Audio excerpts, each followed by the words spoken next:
అసలు దాని మీద? లక్ష మెజార్టీ లక్ష దాటేద్ది. ఓ ఆర్తలు పడేస్తున్నారు, భలేగా ఉంది.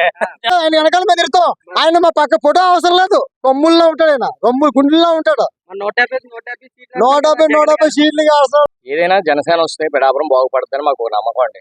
అలా ఇక్కడ వంగా గీత గారు పవన్ కళ్యాణ్ గారు పోటీ చేస్తున్నారు కదా, వీళ్ళలో ఎవరు వస్తారు అనుకుంటున్నారు?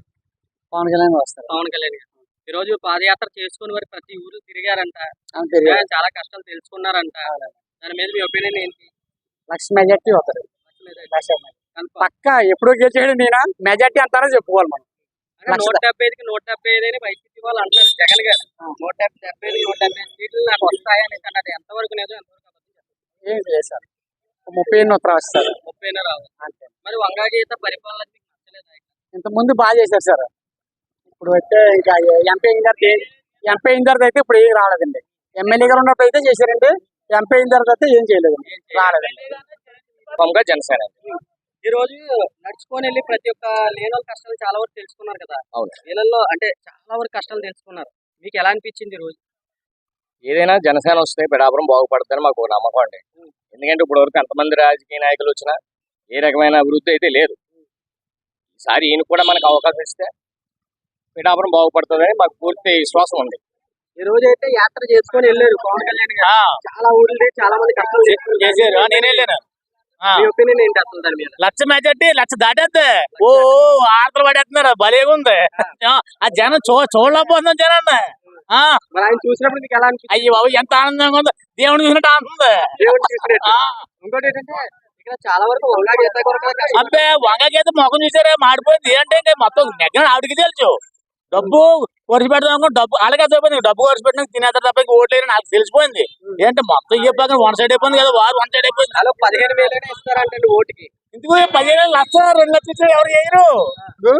అంటే ఇంతలాగా పవన్ కళ్యాణ్ గారు అంటే అండి ఉత్సాహం అంటే పిఠాపురం నియోజకవర్గంలో ప్రతి ఒక్కరి గుండెల్లో ఉంది.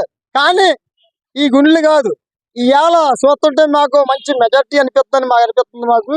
కానీ ఇవాళ కూడా సెంటర్ లో నిలబడి ఆయన పవన్ కళ్యాణ్ గారు నిలబడబోతుకి అక్కడ ప్రతి ఒక్కరు కూడా ఆయన్ని ఆహ్వానించారు. ప్రతి ఒక్కరు కూడా ఆహ్వానించబడి కాదు, కొత్తపల్లి మండలమే కాదు, మామూలుగా కొండవారమే కాదు, ప్రతి వారు రాబోతుకి ఆయన చూస్తుంటే మాకు మంచి ఆహ్వానం వచ్చింది. మాకు ఉత్సాహంగా విడిచిపెట్టి మేము తిరుగుతున్నామండి. ఇయ్యాలిగా ఆయన వెనకాల మీద తిరుగుతాం.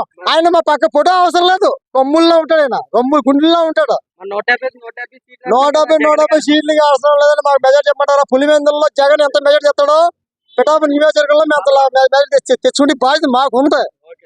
అంటే వైసీపీ వాళ్ళు ఏమంటున్నారంటే ఆ పిఠాపురంలో పవన్ కళ్యాణ్ గారు వాకి ఇచ్చారు. ఏంటంటే నేను కానీ ఇక్కడ ఇల్లు కొనుక్కొని ఇల్లు కట్టించుకుంటాను అన్నారు. వాళ్ళు ఏమంటున్నారు, ఇక్కడ ఒకళ్ళు నేను గెలిచి ఒక్కోళ్ళు కుర్చీలు పెట్టి ఆయన కొత్త ఎవరు ఉన్నారు కదా, ఆయన ఇక్కడ ఎట్టేసి ఆయన సినిమాలకు వెళ్ళిపోతారని వాళ్ళు వాక్యలు వేస్తున్నారు. దాని మీద మీ ఒపీనియన్? ఇప్పుడున్న రాజకీయ నాయకులు ఏమైనా ఇక్కడ ఎవరైనా ఉంటున్నారండి? ఇప్పుడు ఇక్కడ ఉన్న రాజకీయ నాయకులు గెలిస్తే ఇక్కడ ఏమైనా ఉంటున్నారా? ఎవరూ ఉండట్లే. ఇక్కడ వాళ్ళు కాదండి.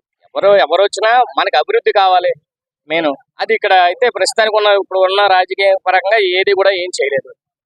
ఈ జనసేన అయితే మాత్రం చాలా బాగుంటుందని నాకు పూర్తి నమ్మకం.